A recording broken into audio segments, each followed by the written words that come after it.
as a dad, we're leaders. We're here to set the example for the kids. That we're the heads of our tribes, and kids' minds are like sponges, and they're going to mirror everything that they see. So if you are on the phone all day and you're not paying attention to your family, that's the message that you are sending, that it's normal to be like that. If you're on the couch watching TV all day or just on the video games all day, that's the message that you're sending. And that's what they're going to pick up. And that's what they're going to think is normal. So I think as dads, we need to set the example, and the example for our kids to follow, right? Same as you would with your Marines, soldiers, airmen, whoever it might be. So with that, take your kids outside, take them camping, go out and build something, and, spend some time teaching them how to read or change a tire or whatever, because, building life skills and showing them the way, that's how you lead your family, right? You know the way, you show the way, and you go the way. Dory 1, this is Fire Team Delta. Dad's coming home. Welcome to the Military Veteran Dad Podcast, where it is our mission to bring every dad home. I am your host, Ben Colloy. I'm a United States Marine veteran, husband, and a father.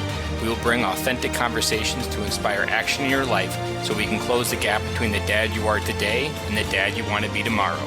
This is the Military Veteran Dad Podcast. Welcome back to Military Veteran Dad. This is episode 117. And if you are a longtime listener, I want to thank you from the bottom of my heart, because we just passed 30,000 downloads since January 1st, 2019. That seems absolutely insane for me to think that there are 30,000 listens out there of something that I said. If there is a thought that even I had 6 years ago that I would be in this position where people are listening to the things that I had to say about a given topic, I would have told you you're lying.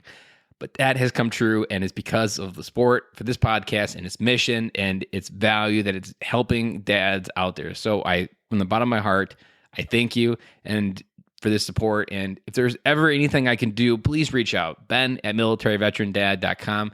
I'm an open book. I will answer any questions. I'll even dedicate future episodes. If you got a really good Fatherhood Friday question, drop it in the email, and I will go ahead and make a special episode dedicated just for you and that topic.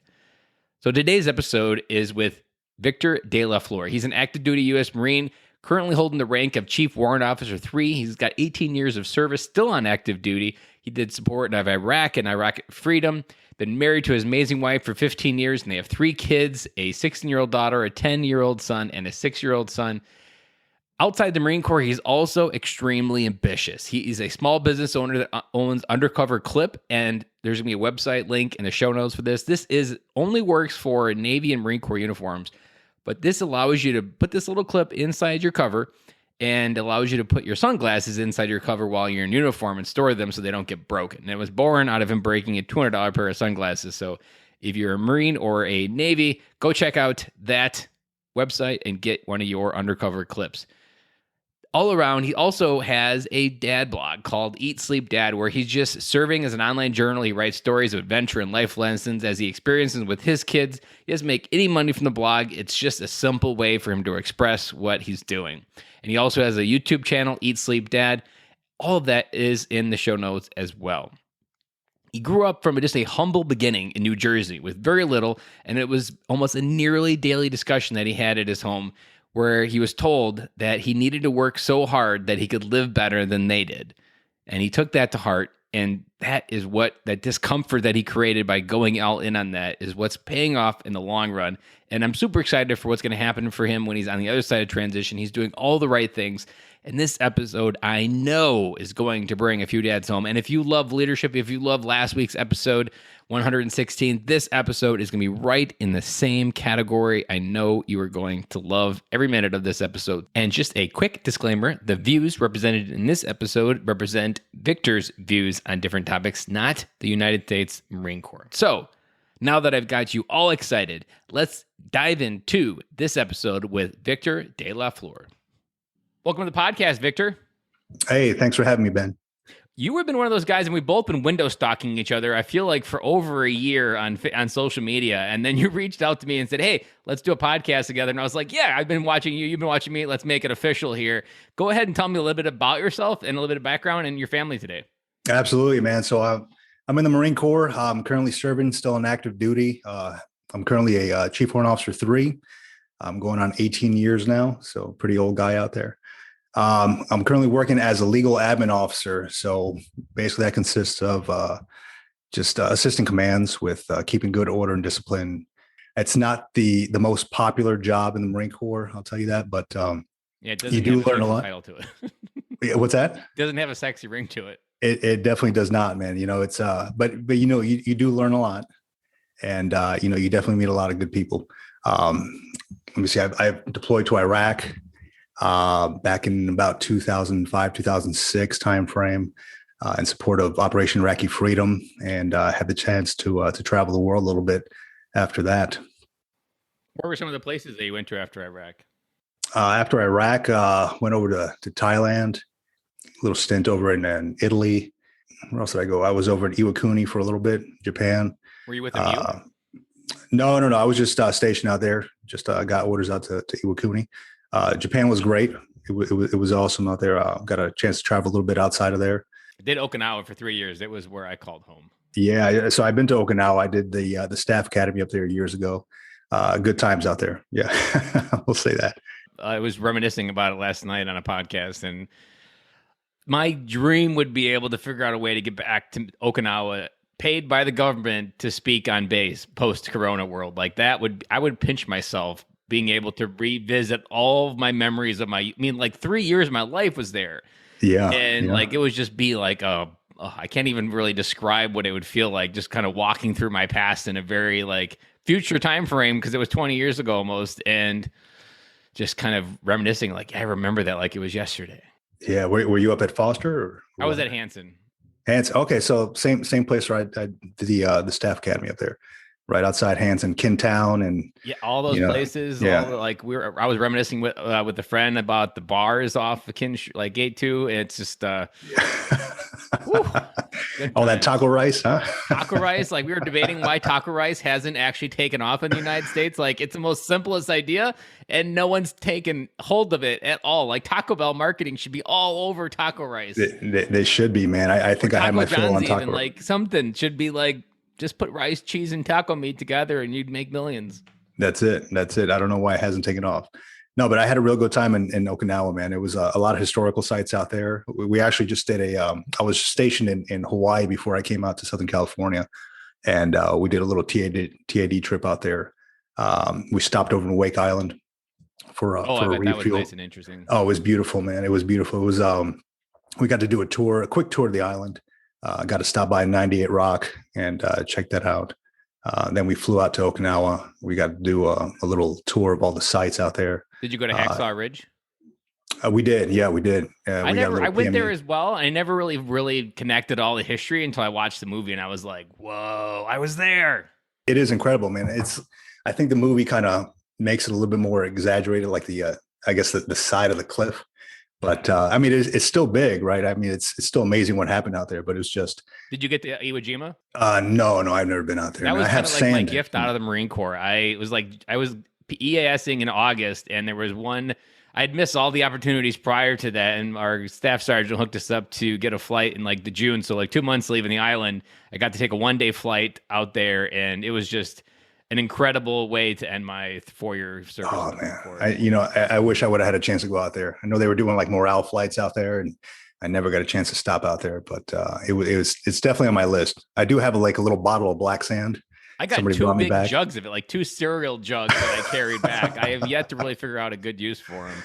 Yeah. But I mean, the memories are there, man. I mean, you got to go up to the top and check it all out. That's what matters. That's awesome. It's a very surreal place for Marines and just in general for history. And yeah.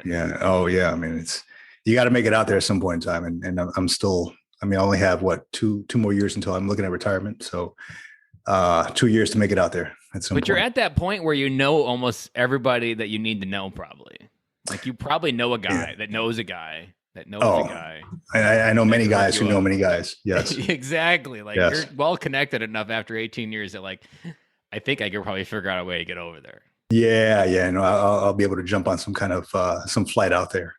Yeah, do first you something. got to Yeah. island hop your way to Okinawa, and then you got to time it just right for the seasons when they start doing I those will trips. figure something out. We adapt and overcome. I'll figure something out. Amen to that right there. Yeah, absolutely. What brought you to the Marine Corps?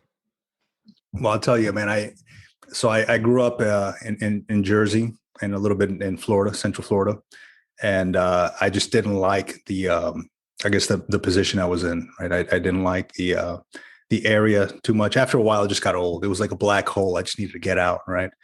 Um, I had a friend who joined the Marine Corps, and he stopped by the house at one point, and he was like, I guess I'm recruiting assistants, and he just was telling me about it. And I figured, this sounds pretty good. I'll be able to get out of here, do something else.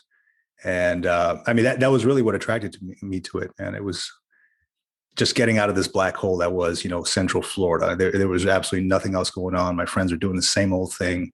I was working at like McDonald's and then CC's Pizza and things like that. I'm like, there's got to be something different here.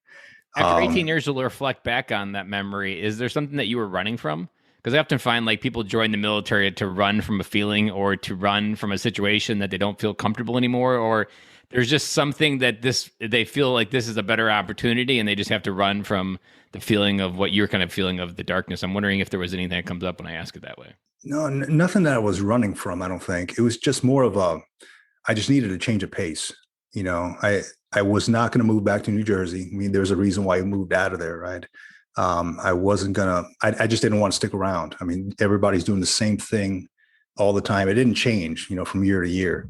And I just needed a change of pace, man. And I figured the only way to get out of here is to make a drastic decision, a drastic choice, which is either move away myself or, somewhere to another state or, join the Marine Corps, which seemed like the better option because, they'll pay for me to move. They'll give me, meals. Yeah, exactly. They'll give me the meals I need. They'll give me college, all that stuff. I bought into all that stuff. So I just needed a change of pace, man. So after 18 years, what do you think the Marine Corps has been teaching you? Oh man, it's a little bit of everything, man. The leadership styles, definitely you take from the good and you take from the bad and make your own leadership style, right? I mean, we've heard that all throughout the years.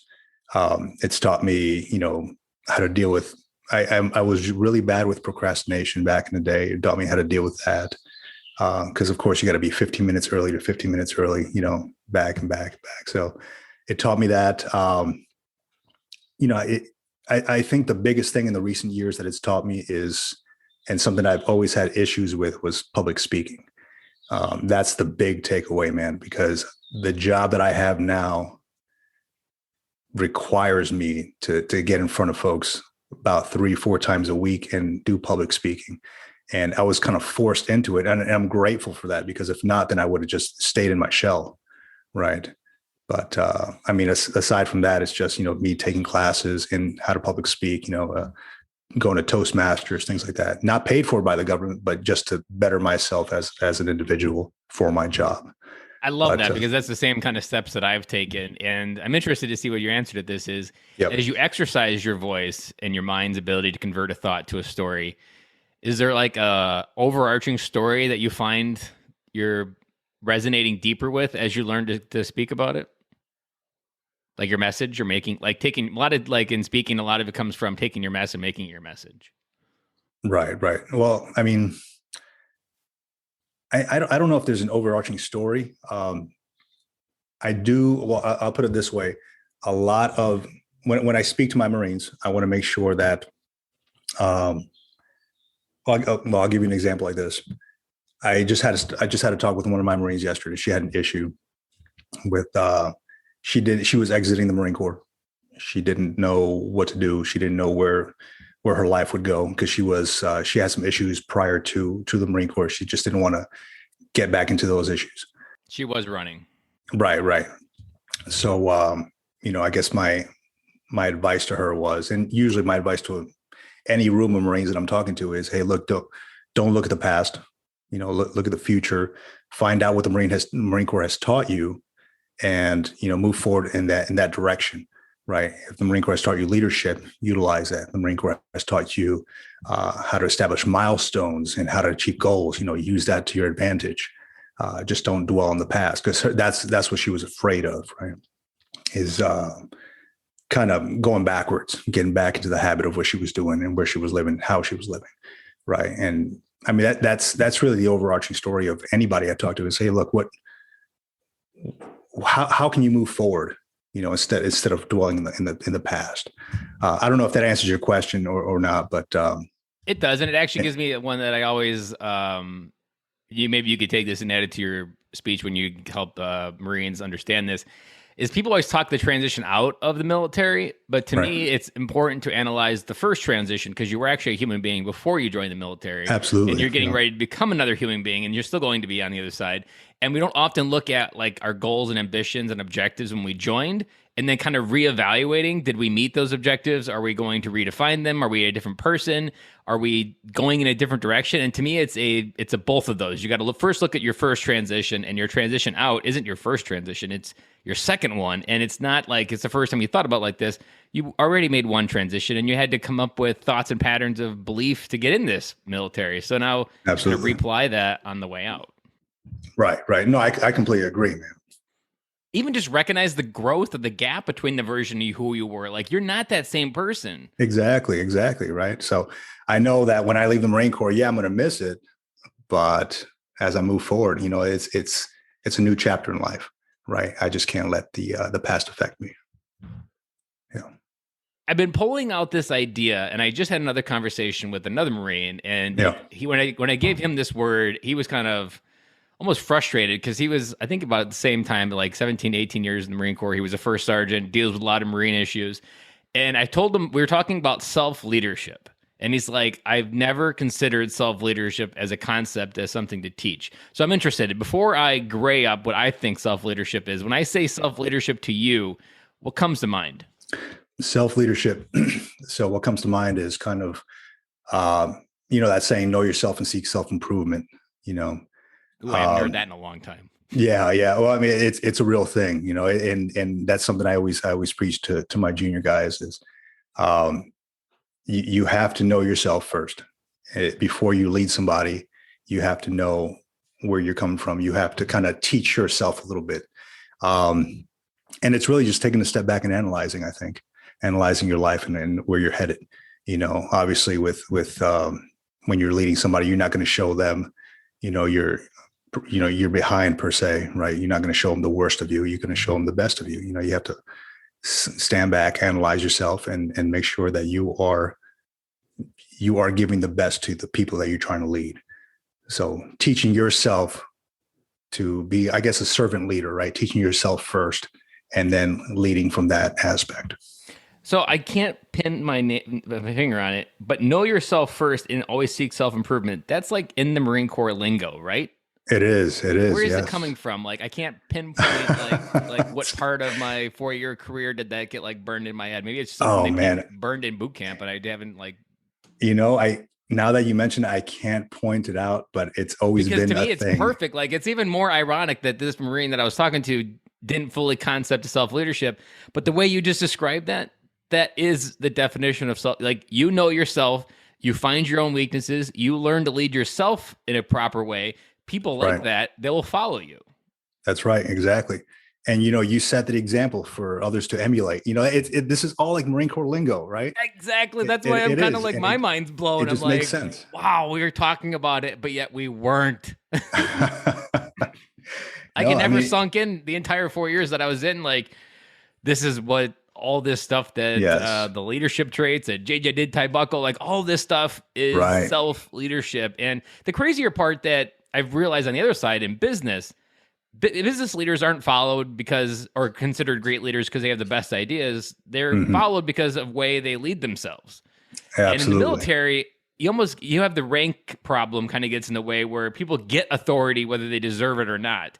And whether you have good leadership or bad leadership, you still have to show respect. And I think maybe that kind of dilutes the vision of like, because in business, you can choose who you follow. If I don't like this, I go find a different job. In the military, you don't have that. So maybe that clouds our ability to look at and evaluate self-leadership properly. I don't know. Does anything come up for you for that? When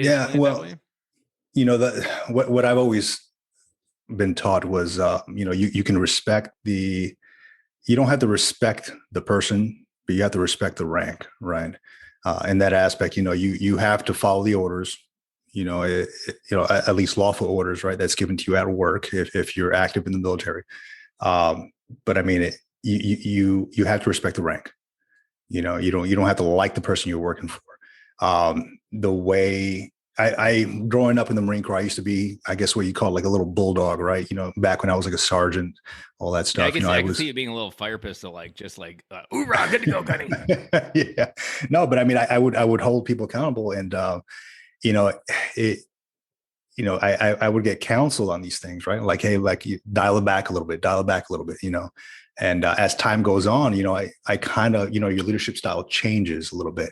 I don't know if you recall, like in boot camp, you had, these the hard ass drill instructors, and then you had your senior drill instructor, right, who was like the one who would talk to you more and just kind of like encourage you to do better. Like talk to you like more like a person, right? Over time, as I've developed in the Marine Corps, I've noticed that I've gone from this hard ass to almost I wouldn't say nurturing, but a more understanding individual. People come to me with their problems, and they actually respect that. You have to be able to be open to listen to people, because if not, they're not going to want to come to you. And that's what leadership is all about, man. You have to be open to listening to people. If not, then you're just losing them. Did you did time in the drill field? I can't remember. I know I did not. No. I also want to point out for any military leaders listening is what you also talked about when someone comes to you is the same thing that you have to do as a dad. Your kids won't bring something to you as a problem unless you create the psychological safety that they can trust your reaction. Absolutely. Will be something that's normal. If you've created this kind of like where you instantly like, how dare you bring this problem to me? Like either in fatherhood or in the military, people are not going to do that. And that's when you're going to get called on the weekend at 9:00 because of a domestic abuse issue, because you did not create psychological safety within your unit where people could trust to bring something up and elevate it. And then it just kind of comes out in really bad ways. Yeah, absolutely, man. That same way I kind of raise my kids, right? It's like, hey, look, if I'm open to them, if I kind of establish this environment of, a responsive father, a person who will listen to you if you have an issue, rather than just come down and with a hammer every single time, they're going to want to communicate. That's it. I mean, I had a tough time years ago trying to kind of decipher that, right? Because it was, for me back in the day, it was all Marine Corps. And that's the way I would raise my kids, and I kind of had to take a step back, and I'm like, my kids are not my Marines, my kids are not the Marines I work with. I should not raise them this way. So really it's just, I had to make a change. I had to kind of sit back, and it took my wife to actually come forward and tell me about that. Like, hey, look, you might be a little rough on the kids, just dial it back a little bit. Okay. Got it. But yeah. And then after I started, dialing it back, they become more receptive. They started to communicate with me a little bit more, rather than just going to mom all the time. They, would come to me. Hey, Dad, what do you think about this? What do you think about that? And, you encourage them to do that. You encourage them to tell you about their problems. I always have a saying that says, be there for the small things, because then later in life, they'll bring you the big things. They're testing you with, Daddy, there's this problem on the playground. And if you're not there to make that the most important thing in your day right now, they'll remember that subconsciously and like, yeah, he wasn't there earlier. Why would I bring him? Like, I think she's pregnant type of questions where you want them to bring that kind of shit to you. But if you didn't create that psychological safety, they're going to try to hide from it and figure it out on their own. Yeah. And, a big thing I tell my kids too is, look, be honest with me. I'm not going to be, it's going to go worse for you if you lie. I don't care if you smash my car window by mistake. Be honest with me, and I'll help you out. Marine Corps wisdom always applies in parenting, of like, you can bring whatever you want. And the first time when you tell me the truth will always be where, okay, let's go ahead and try to fix it. Absolutely. So I'm always receptive to that. Things that used to bug me back in the day no longer bug me. The kids will bring issues to me, problems to me, and I'll help them out. I'm happy to do that, because that's, I feel like that's what a father should do, right? hey, son, instead of being mad, I'm going to help you overcome this issue. You know, So I was just doing some math, and I don't think I know if I got this right, but I peg you to be a father when you probably were promoted to corporal or sergeant time that's frame. right. Yep. So Take us back to that time, because you're elevated into a time frame where you're leading Marines even more, and then you're humbly given this baby that you don't have a manual for. What was that time like for you? That was it was a rough time for me, man. I'll be honest, because that I was in my early 20s. I still had, like, the friends and party mindset. It was tough. It was tough, but my wife was there. She was very supportive. She kind of talked me through a few things, like, hey, maybe you shouldn't be doing this, maybe you shouldn't be doing that. A lot of times I wouldn't listen. I'm like, hey, I'm just going to go out with the boys, hang out at the bar or whatever. But those are rough times in my life. How my wife stuck around with me, I don't know. But yeah, it was, having to deal with, changing diapers and, just the whole thing of being a young person with a child. I couldn't imagine having a child when I was a teenager or something like that, like some of these other folks do. But yeah, it was a major transition. What advice would you send out there for a dad at that same season, now that you've kind of reflected your kids are older? And what advice did you need to hear way back then? I had some talks with my dad when I was younger, and, about, how to raise kids and all that stuff. Like, how did you deal with this, And, he's very, he doesn't talk too much, but, his words do mean something to me. So he's like, hey, man, you just got to be there. You just have to be in the moment with that. Just as you get older, you will understand that everything else around you doesn't really matter, because your family is number one.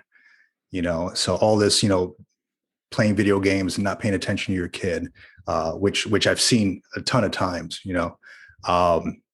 or just, going out and partying and stuff like that. Not, all that stuff you're neglecting your family at that point. You come back, bring it back to number one. Nothing else really matters except for your family, because they're the ones that are going to be there for you. Not your video games, not your, your friends. The second something goes wrong, your friends are out the door. Unless they're really close friends, but your family is number one. They're the ones that are going to be there for you. So really think about that. And also just think of your commitment in the Marine Corps is 4, 8, 16, 12, 20, whatever it may be.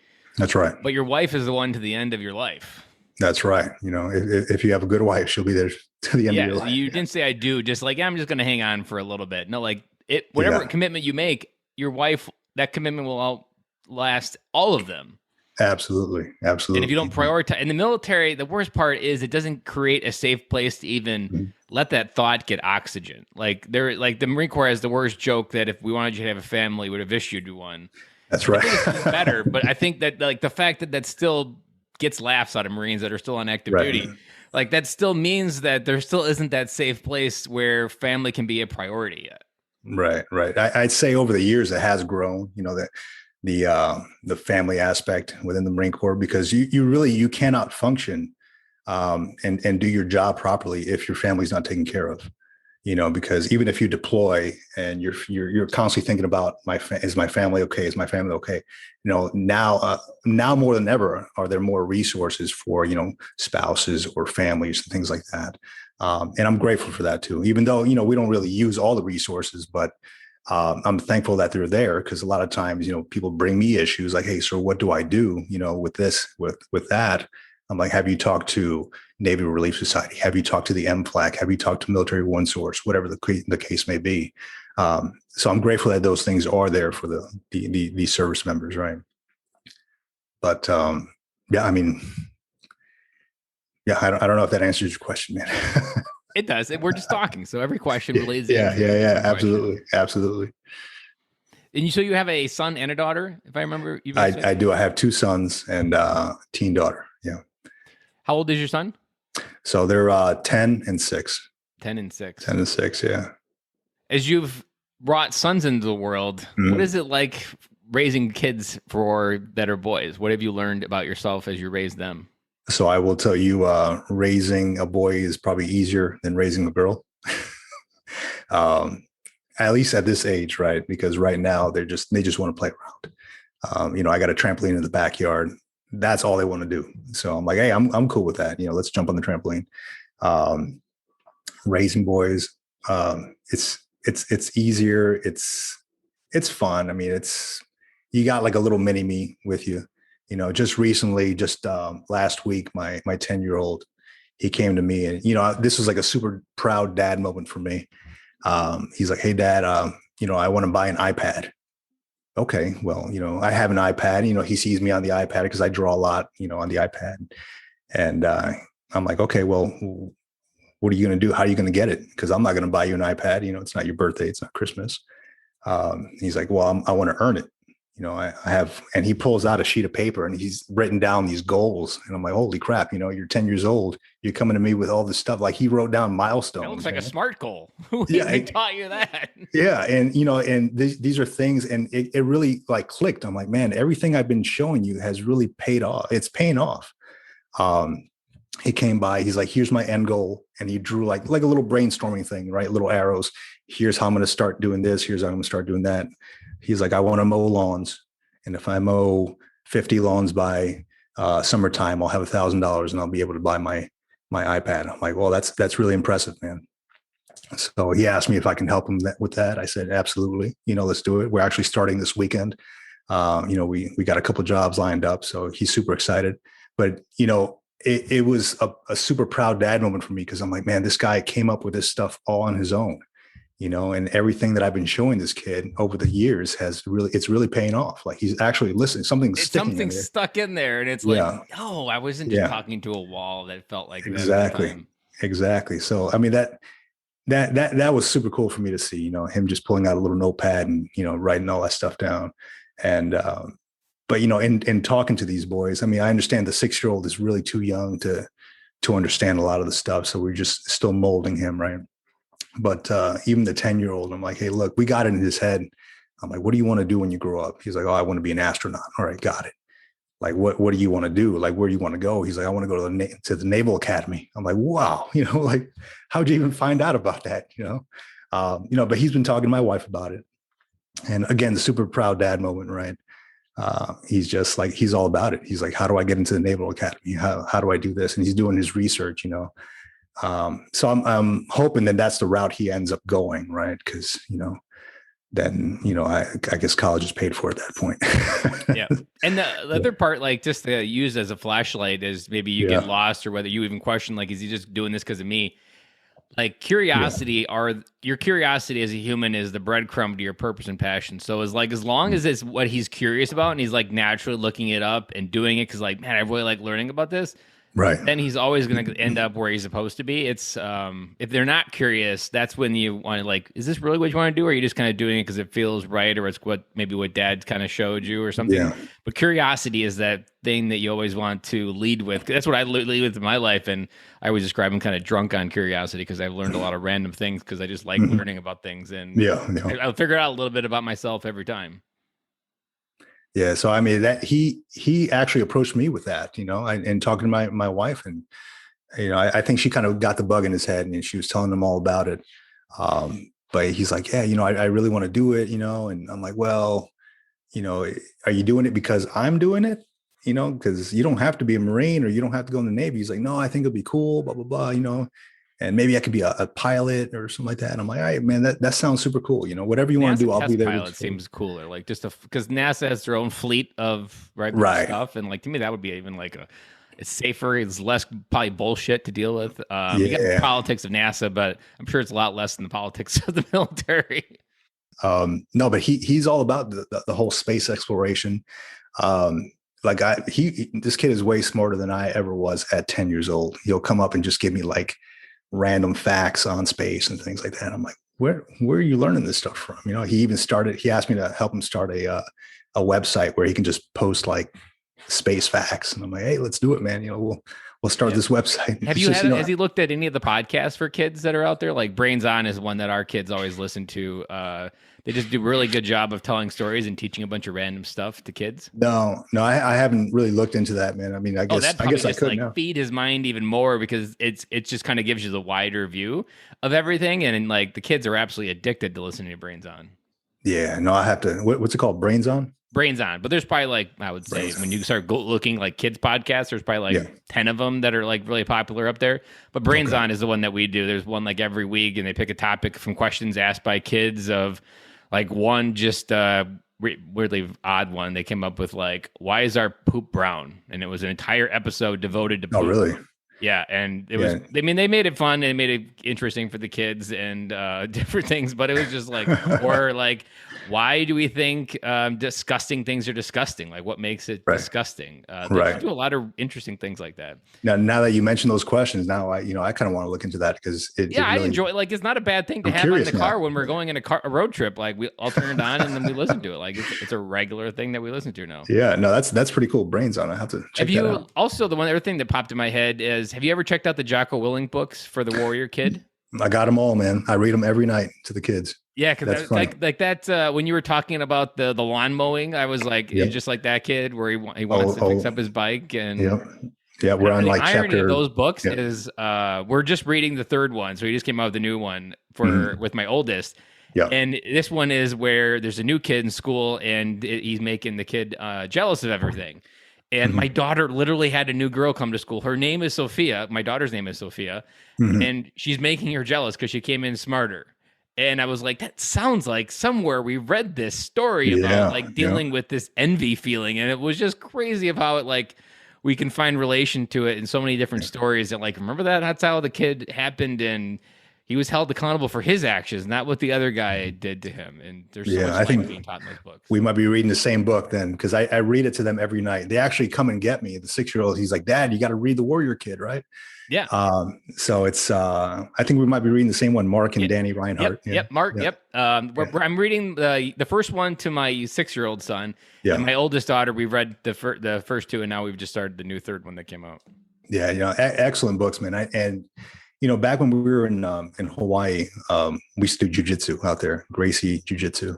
So I think we're going to get into it again here, but I know they've been bugging about that too. Like, hey, Dad, let's do it. So I've been trying to kind of carve time into my schedule, because my wife and I both work to get these kids out there and do jujitsu. Because I enjoyed it when I was out there in Hawaii. So I really wanted have them have the experience as well out here. So yeah, same thing, like lawn mowing. And jujitsu. I guess they're following the same path as this kid.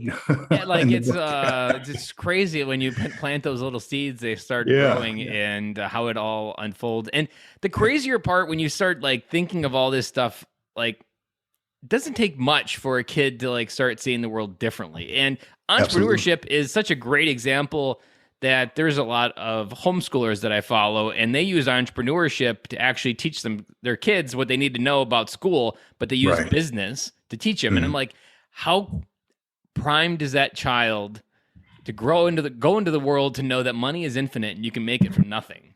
And most people graduate the 12-year school system or the public system with this idea that a W-2 is the only way that I can get issued money. And how game-changing is it for a child to grow up with this idea that it can come from nothing? Absolutely. Yeah. So I definitely harp on good education, right? So that's something I tell my kids all the time. Look, people can take your money, people can take your time, people can take your work product, but people will not be able to take the knowledge you acquire, right? So that's something I always harp on with these kids. Learn how to do something to the best of your ability and use that, right? I mean, same thing with that podcast I had going.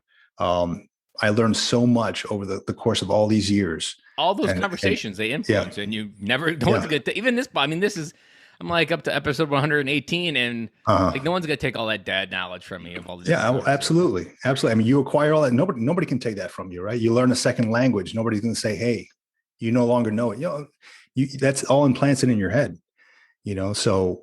And it changes how we see the world too. Like one conversation can change forever how the lens of the world people look through. And it's either limiting or it's infinite. And oftentimes it's just these stories we tell ourselves. And the Marine Corps is pretty good at kind of breaking these stories from you. Like you can be anybody in the Marine Corps. Right. And then we kind of don't really realize that we could really be anybody when we take that uniform off and we kind of just go back to Clark Kent. We were Superman, and this Clark Kent, we really don't know what the hell to do with ourselves. Yeah. No, I completely agree, man. It's something I teach these kids. You can do anything you want. You as long as you learn about it, you take the time to learn about it, you can do anything you want. Every resource that you want, that you have, is out there, in online, in the library, whatever it might be. All the resources you need to learn a skill or learn about whatever you want is out there. The thing is taking step one to actually get off your butt and do it and read about it, learn about it, right? When I want to learn, you got to do the work. Yeah, exactly. I mean, nobody's going to do it for you. Like, hey, look, here's, this microchip, put it in your head. No, nobody's going to do that for you. Nobody's going to force you to the library, right? You got to do it for you. You got to want it. It took me many years to learn that, because I was just allowing myself to kind of go through the motions of life, in high school. I wasn't a good high school student. Even in the Marine Corps, I was like, I'm only going to do 4 years and just get out. And it wasn't until I had started getting good leadership, or starting talking to my leaders, and they started opening my eyes, like, hey, look, you can go really far in the Marine Corps. You just have to, put forth a little bit more effort. I'm like, okay, very well, very well.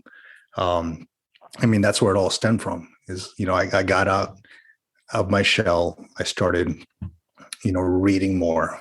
I started, emulating the leaders I had. I started kind of trying to mirror the good stuff, in my life from leaders. And, it just started from there, man. And like, I would have never thought in my life, in the first 4 years of the Marine Corps, I would ever transition from enlisted to officer. And that was not even a thing my first 4 years.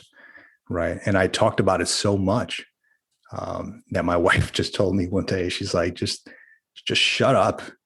And I'm like, what?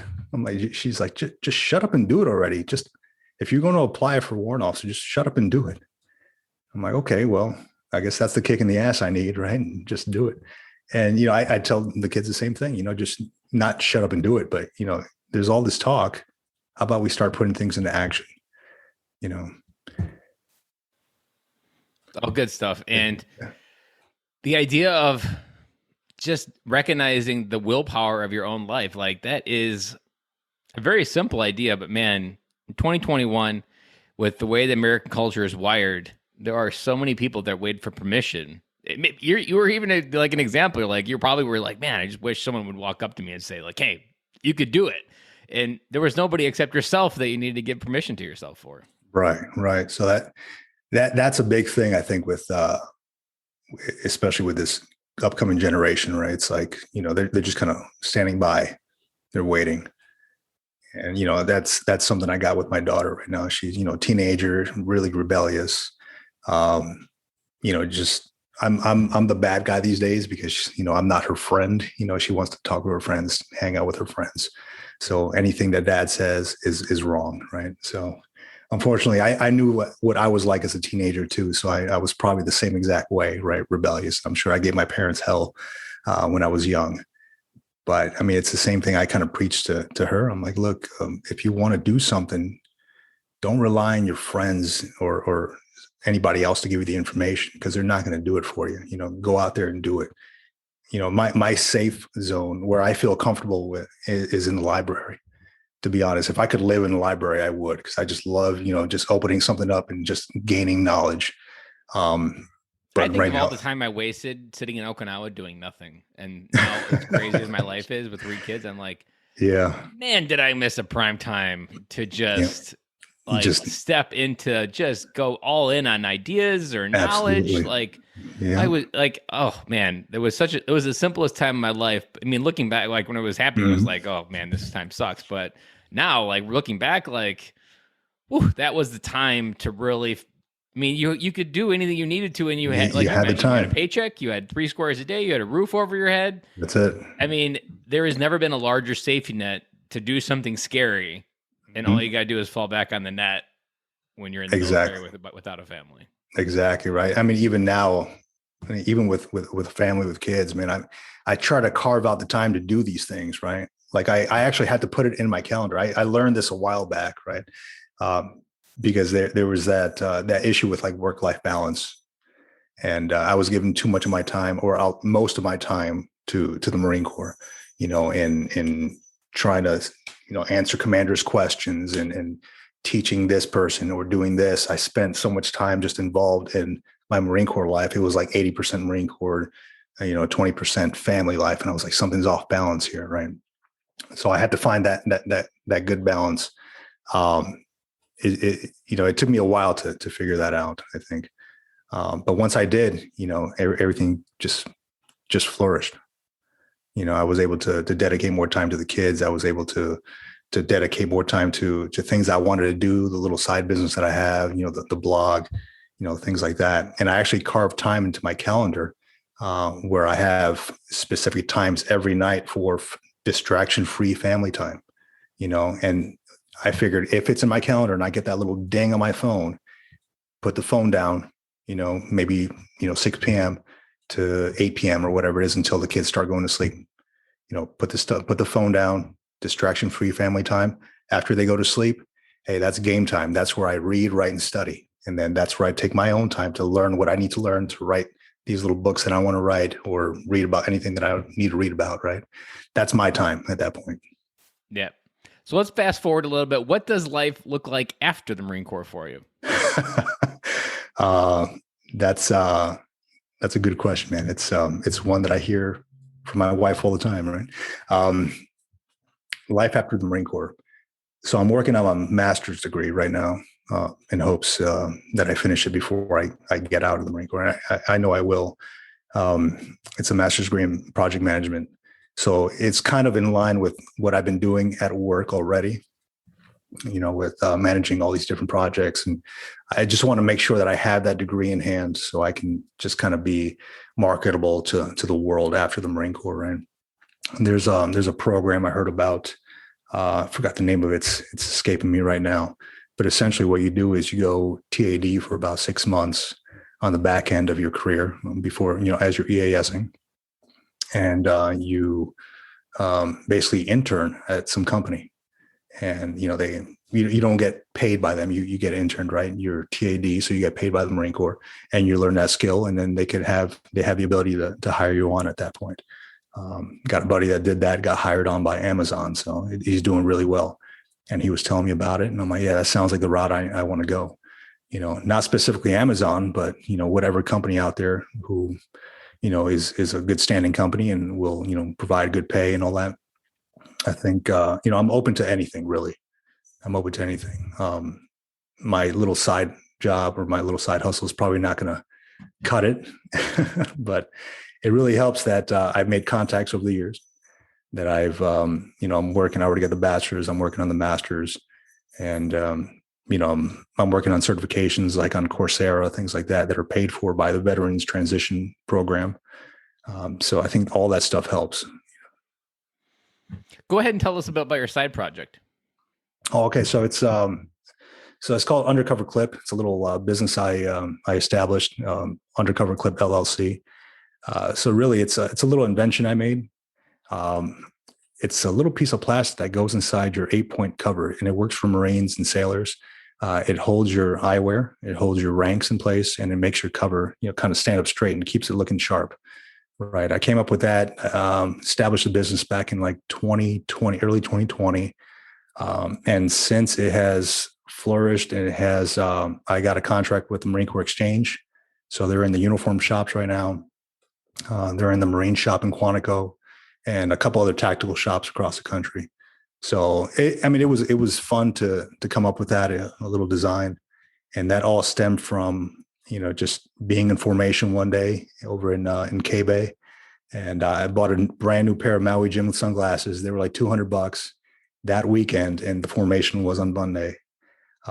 Got in there, I took my sunglasses off and I'm like, I got nowhere to put them. So I stuck them in my cargo pocket. As the formation ended, I forgot they were in my cargo pocket. You walk up to the front and, you go to congratulate all the new promotees or whatever. So I'm going through my morning, just walking around, and I had like pennies and like a screw in my cargo pocket. just damaged my new Maui jams, man. I was so pissed. I took them out. They were all scratched up. And I figured, that there's got to be a better way to carry these sunglasses. And then I started, the prototyping process, trying to figure out where on the uniform I can carry sunglasses. I tried under the blouse. I tried like inside behind the boot bands and stuff. I'm like, yeah, I don't know where. And then one day it just dawned on me. I had my cover on the table. I'm like, I got to change out this little credit card that I got inside the damn the inside of the cover. So as I was switching it out, I'm like, well, that looks like a good spot. Let's try something there. Yeah, that's and it's probably one of those that you're like, whoa. Like like people, it's like a magic trick. Light bulb moment, man. That's what it was. And I went to Home Depot that weekend when I thought about it. I started drawing it out and all that stuff, how I'd like it to look. Went to Home Depot, bought like a little piece of wood and try to screw some things together and make a prototype. But nothing was really working for me, and then it took me about 6 to 8 months to come up with like the perfect prototype, one that fit all sizes of the covers. And the rest is history, man. I established the store. I started talking to the headquarters MCCS. I got in contact with them through Kaneohibe's MCX, and the rest is history, man. They took a chance on me and gave me a contract, and I'm like, all right, well, let's do it. So now they're in like sunglasses, like the only accessory Marines are really allowed to wear. Exactly, everybody, all Marines wear sunglasses, right? And this thing will carry all sizes of sunglasses, so it's it just worked out, man. It's something that I'd want to use, right? And I made it out of necessity because I wanted something. And it just so happens it works out for, thousands of Marines, and thousands of Marines have them in their covers right now. It just really worked cool. out. Where's the best place besides an MCC or Marine Corps Exchange that they can buy them? Is there a website? Yeah. So you can go to www.undercoverclip.com. Right now there's a promotion. If you enter MOTO, MOTO, at checkout, it gives you free shipping for Moto March, I call it. So yeah, it's just a website.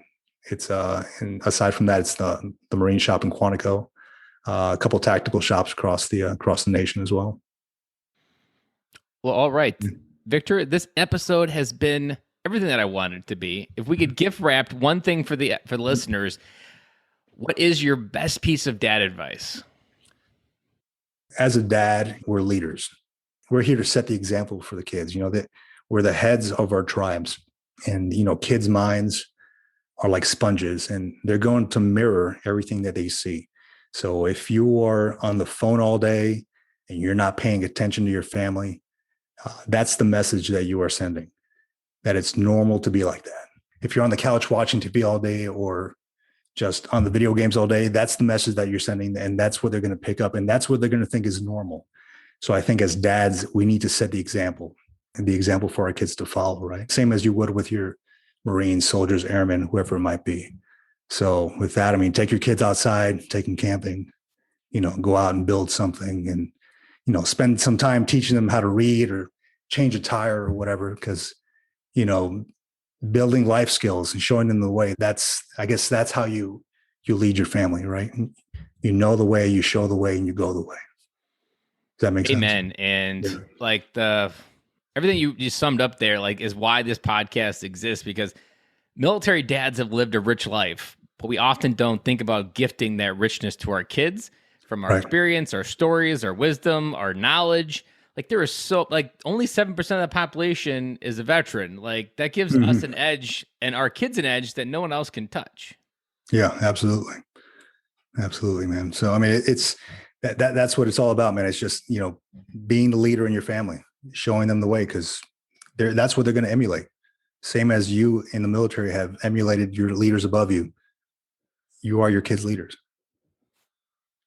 Wholeheartedly agree. Well, Victor, as I said, thank you for coming on the podcast today and sharing your story. I know this episode is going to bring dads home, because we spent a lot of time talking about active duty, and there are a lot of active duty dads out there. And so I'm sure a lot of the wisdom that you shared is going to hit a few dads right square in the chest, and hopefully allows them to make a new change starting tomorrow.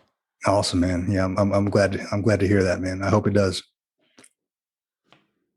Thank you for listening to today's episode. This episode, I really hoped resonated with you in a very strong way. I know it did for me, because for me, my big takeaway of this episode was the way that he talked about knowledge and how, as a kid, acquiring knowledge can be the difference in everything. Because no matter what life does to you or how life unfolds, no one can take the knowledge that you've learned away from you. And yet we don't spend enough time helping our kids acquire that knowledge when time is abundant for them, when they don't have all this homework, when they don't have all these papers to do from when they're in high school, middle school.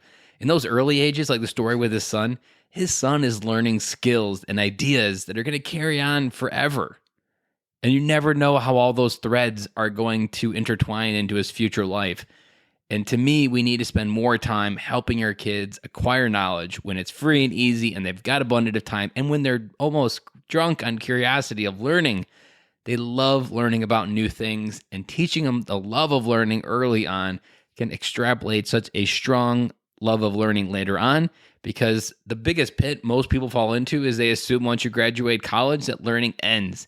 I'm a big believer that that's where actually the learning begins. That on the other side of college and whatever you're doing, military transition, that's where your learning begins. And you never should stop reading. You should always be asking better questions, finding people ahead of you.